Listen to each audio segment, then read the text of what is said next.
Bonjour à tous, ici Paul Ponceau pour un nouveau podcast. Et aujourd'hui, je vais vous parler de la génération spontanée des formes de vie synthétiques et de la modification du vivant. Et je vais faire le lien avec plusieurs thèmes d'actualité. Donc, la première partie de ce podcast sera sur la chaîne YouTube et vous pourrez retrouver l'intégralité de ce podcast sur notre chaîne Odyssée et sur notre site www.au-delà-de-l'illusion.fr.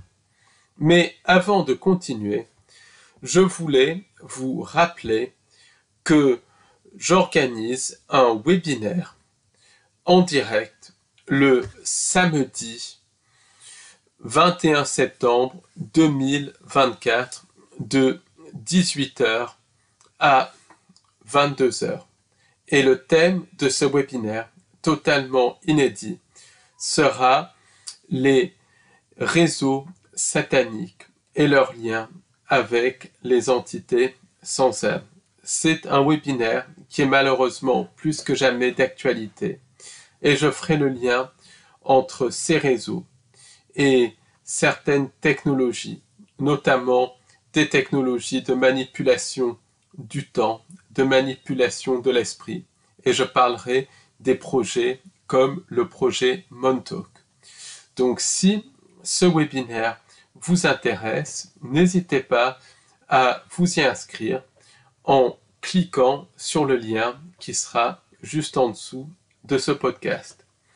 Sachez aussi que samedi 7 septembre 2024, donc le samedi qui vient, j'organise une conférence en présentiel à Paris, au Café d'Orléans, 43 avenue Général Leclerc, 75 014, Paris.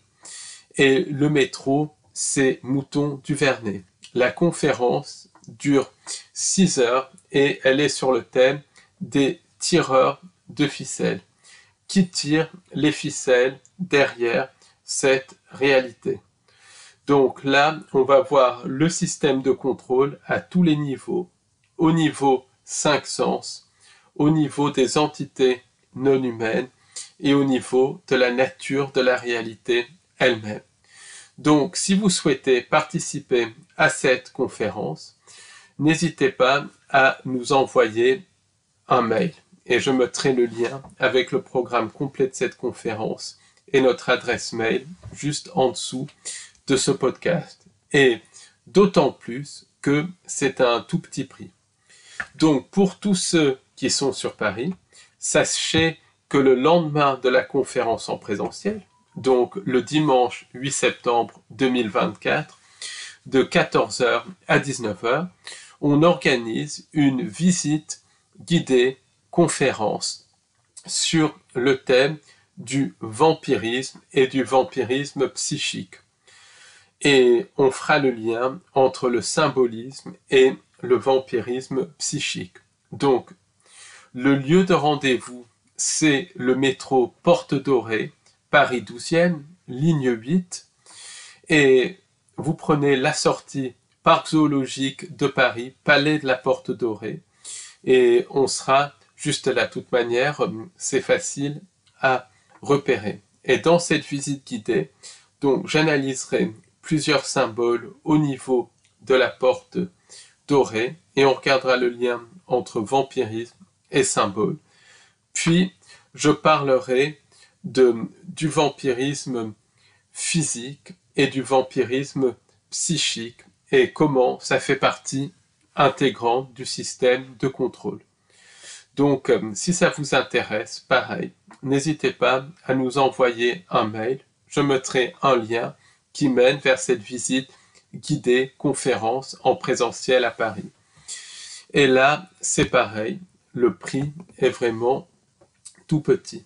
Donc, vraiment, n'hésitez pas parce qu'en achetant nos webinaires, en venant à nos conférences, vous nous permettez de continuer notre activité, de continuer vraiment à faire cette recherche qui est de plus en plus passionnante. Et bien évidemment, vous recevez de l'information qui est vraiment inédite, parce que toute l'information que je donne à chaque conférence est inédite, puisque c'est une recherche qui avance, une recherche qui bouge, c'est une recherche qui n'est pas statique.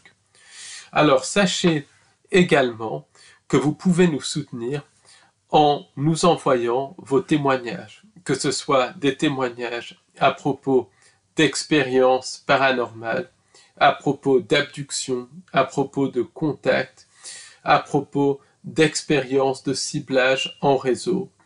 Voilà, c'est vraiment par vos expériences que l'on peut tirer des conclusions, parce que c'est par les témoignages que cette recherche peut avancer.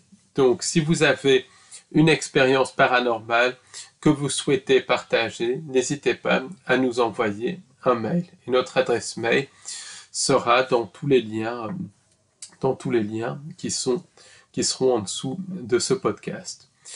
Et maintenant, sans plus attendre, place au podcast.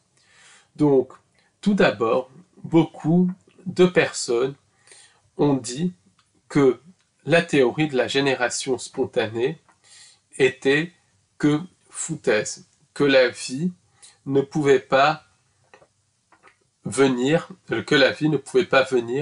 comme ça. Or, la théorie de la génération spontanée, c'est quelque chose qui n'a jamais été prouvé faux. Et du reste, il y a même des expériences qui prouvent que cette génération spontanée est une possibilité, au moins pour certaines formes de vie. Et elle implique, et c'est très important de le comprendre, l'existence d'un champ électrique et l'existence donc d'un milieu cristallin et d'un milieu acide.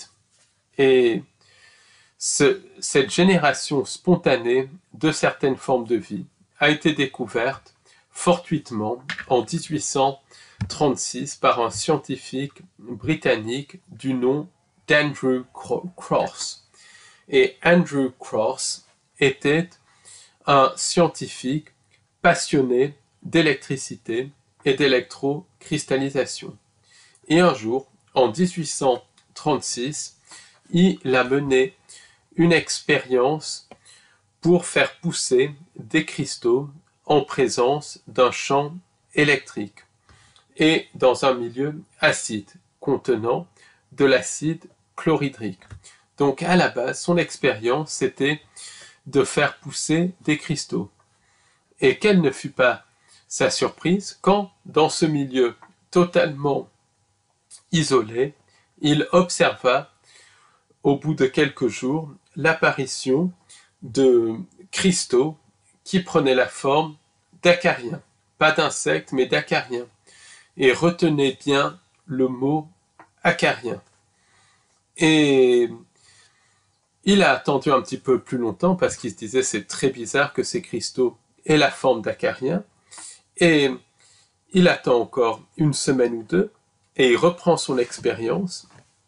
Et là, il se rend compte que les acariens ne sont plus des cristaux, mais sont carrément en train de se déplacer dans le milieu. Donc, c'est un truc de fou. Donc, Andrew Cross pensait que l'expérience avait été contaminée. Donc, il reproduit l'expérience cette fois en faisant encore plus attention qu'il n'y avait aucune contamination d'œufs d'acariens, de larves d'acariens et tout ça. Et là, surprise, dans un milieu acide, en présence d'un champ électrique, il y a des acariens qui apparaissent. Et ce qu'il faut savoir, c'est que cette expérience a été reproduite par de nombreux scientifiques. Et tous ont assisté à l'apparition d'acariens. Et selon certaines sources, même Faraday aurait fait cette expérience. C'est plus controversé pour ce qui est de Faraday, mais d'autres scientifiques l'ont reproduit et ont obtenu une génération spontanée de formes de vie de type acarien. Ça, c'est du mainstream. Ça se voit sur Wikipédia et tout ça. On peut même voir ça sur Wikipédia. Et c'est quelque chose qui a été vraiment reproduit. Et ça va beaucoup plus loin parce que d'autres scientifiques ont modifié les conditions du milieu et en fonction des conditions du milieu, donc du degré d'acidité, où des acariens apparaissaient ou des organismes de type fongique. Donc ça, c'est quelque chose qui est très important à retenir. Donc cette expérience de Cross a reçu, il y a eu un blackout total. Pourtant, c'est cette expérience qui a inspiré Mary Shelley, qui a écrit Frankenstein. Mary Shelley qui était connectée à énormément de sociétés secrètes et qui avait aussi beaucoup de connaissances sur la nature de la réalité. Et c'est cette expérience, la naissance de la vie à partir d'électricité, qui a inspiré Frankenstein. Donc cette expérience qui a été reproduite est ensuite tombée dans l'oubli. Pourquoi? Parce que ça remettait en cause plusieurs dogmes de la biologie. Il n'empêche que c'est quelque chose de fondamental à comprendre, qu'il y a tout à fait possibilité de générer de la vie à partir de cristaux, à partir de matière minérale. Or, à notre époque, à quoi assiste-t-on? On assiste à de plus en plus de cas d'invasion de punaises des lits et aussi on assiste à de nombreux cas d'infestation par des tiques. Donc, or, les punaises de lit, non, mais les tiques, il faut savoir que ce sont des acariens, que ce sont d'ailleurs les plus gros acariens. Et quand on parle aux anciens, il y avait parfois des tiques, mais c'était beaucoup plus rare que maintenant. Les tiques ont commencé à devenir plus fréquentes à la fin des années 90. Je ne dis pas qu'il n'y en avait pas, je dis qu'il y en avait beaucoup moins. Et maintenant, on trouve des tiques dans des endroits vraiment, inhabitables pour les tiques. Par exemple, la limite d'habitation des tiques, c'est 1200-1300 mètres. Et maintenant, des gens en trouvent à 1500-1600 mètres d'altitude. Moi-même, j'en ai trouvé dans le massif du Dévoluy, dans les Hautes-Alpes, à 1500 mètres d'altitude, des tiques. Donc, c'est vraiment un problème. Il y a un problème d'infestation par les tiques.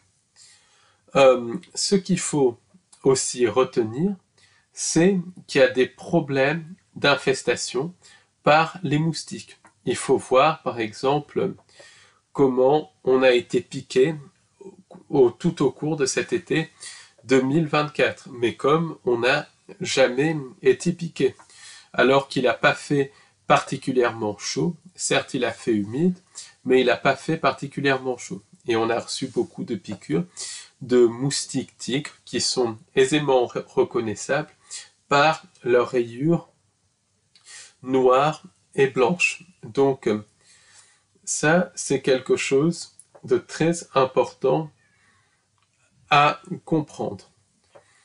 Et il y a de plus en plus aussi de personnes, de scientifiques, de chercheurs qui découvrent des nouvelles formes de vie fongiques. Donc par exemple, il y a eu tout un truc il y a quelques années autour du Candida aureans, donc un champignon résistant aux antifongiques et tout ça, qui pouvait provoquer certaines pathologies chez les personnes immunodéprimées. Donc il y a de plus en plus de découvertes de nouvelles formes de vie, de nouveaux champignons. Ou en tout cas, il y a un changement dans les champignons. De plus en plus de personnes vont également signaler des phénomènes extrêmement bizarres. Donc, si vous voulez voir la suite de ce podcast et l'intégralité même de ce podcast, n'hésitez pas à cliquer sur notre site www.au-delà-de-l'illusion.fr. Alors, pour notre site, il faudra faire un copier-coller parce qu'il y a une incompatibilité entre WordPress et certaines versions de Google Chrome. Donc, il faudra faire un copier-coller. C'est pas pour toutes les versions, c'est pour certaines versions. Et si ça ne passe pas sur Google Chrome, vous utilisez le moteur Firefox. Mais en général, ça passe, mais il y a des versions où ça passe moins bien. Donc, c'est un défaut intrinsèque à WordPress que j'essaye de faire réparer par un webmaster, mais ça prend beaucoup de temps parce que le webmaster n'est pas des plus réactifs. Donc sinon, vous pouvez découvrir l'intégralité de ce podcast sur notre chaîne Odyssée. Là, vous cliquez directement dessus.